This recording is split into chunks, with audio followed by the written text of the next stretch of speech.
गुजरांवाला की शामें वैसे तो पहलवानों की हांफती सांसों और भाटियों की गर्माहट में गुजरती थी, मगर अब हवा में एक नया डर छा गया था। शहर पर दो बदमाशों का राज था, साजिद उर्फ साजिद काला और उसका साथी नदीम उर्फ गोल्ड। साजिद अपनी काली रंगत और लोहे जैसी मुट्ठियों की वजह से जाना जाता था, जबकि गोल्ड का नाम इसलिए पड़ा था क्योंकि उसे सोने और कीमती चीजों से बहुत लगाव था। मेरा नाम है आकिब हाशमी और आप देख रहे हैं इन वीडियो स्टोरी।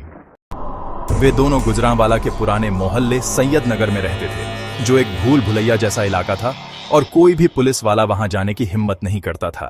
साजिद और गोल्ड सिर्फ फिरौती या छोटी मोटी चोरियां नहीं करते थे, उनकी असली बदमाशी शहर के सबसे अमीर लोगों की प्रॉपर्टी और कीमती चीजों को हड़पना था। उनकी हर चोरी में एक अजीब सी सफाई होती थी, जैसे वे किसी जादूगर की तरह गायब हो जाते थे। यह सब गोल्ड के दिमाग का कमाल था। वह हर चोरी की ऐसी पूरी प्लानिंग करता कि पुलिस भी हैरान रह जाती थी। एक दिन उनकी नजर शहर के सबसे पुराने और अमीर परिवार मलिक हाउस पर पड़ी। इस परिवार के मुखिया मलिक साहब एक पुराने और कीमती संदूक के मालिक थे। यह संदूक परिवार की पीढ़ियों की विरासत था और इसके बारे में कई कहानियां मशहूर थीं।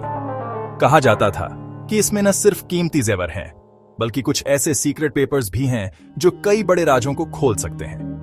साजिद और गोल्ड ने इस संदूक को चोरी करने का फैसला किया। रात के अंधेरे में वे दोनों मलिक हाउस में घुस गए। चारों तरफ पूरी खामोशी थी। साजिद ने अपनी ताकत का इस्तेमाल करते हुए दरवाजे तोड़े और वे मलिक साहब के कमरे में पहुंच गए। वहां मेज पर वह रहस्यमय संदूक पड़ा था। साजिद ने उसे उठाया और वे दोनों वहां से भाग गए। सुबह जब यह खबर फैली तो पूरे गुजरांवाला में सनसनी फैल गई। पुलिस अफसर अदनान, जो एक ईमानदार और होशियार अफसर था, इस केस की जांच करने लगा। उसने देखा कि चोरी में कोई निशान नहीं था। सिर्फ एक चीज जो उसने महसूस की वह यह थी कि गोल्ड ने एक भी कीमती चीज नहीं छुई थी सिवाय उस संदूक के। अदनान का शक यकीन में बदल गया कि इस संदूक में सिर्फ जेवर नहीं है। दूसरी तरफ साजिद और गोल्ड जब सेफ जगह पर पहुंचे तो संदूक को खोलने की कोशिश की। वे उस पर लगे मुश्किल तालों को नहीं खोल पाए। साजिद को गुस्सा आया, लेकिन गोल्ड ने उसे रोका। उसने अपनी चालाकी से एक ऐसा कोड पता किया जिससे वे संदूक खोल सकते थे। जब उन्होंने उसे खोला तो उनकी हैरानी की कोई हद नहीं रही।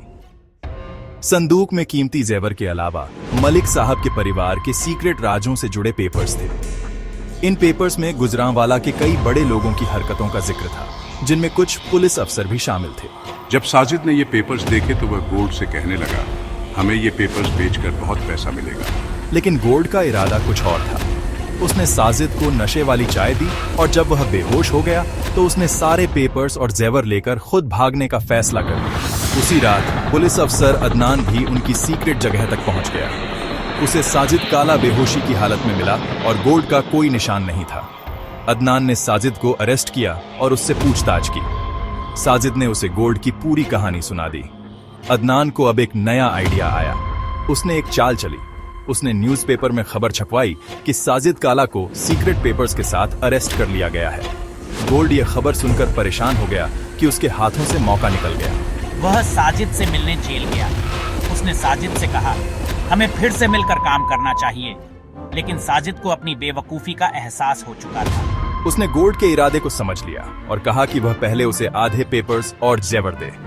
गोल्ड ने लालच में आकर साजिद को वह सीक्रेट जगह बताई जहां उसने सामान छुपा रखा था। लेकिन जब वे उस जगह पर पहुंचे तो वहां अदनान और उसकी टीम पहले से मौजूद थी। गोल्ड को रंगे हाथों पकड़ लिया गया। इस तरह अदनान की प्लानिंग ने दोनों बदमाशों को उनके अंजाम तक पहुंचा दिया।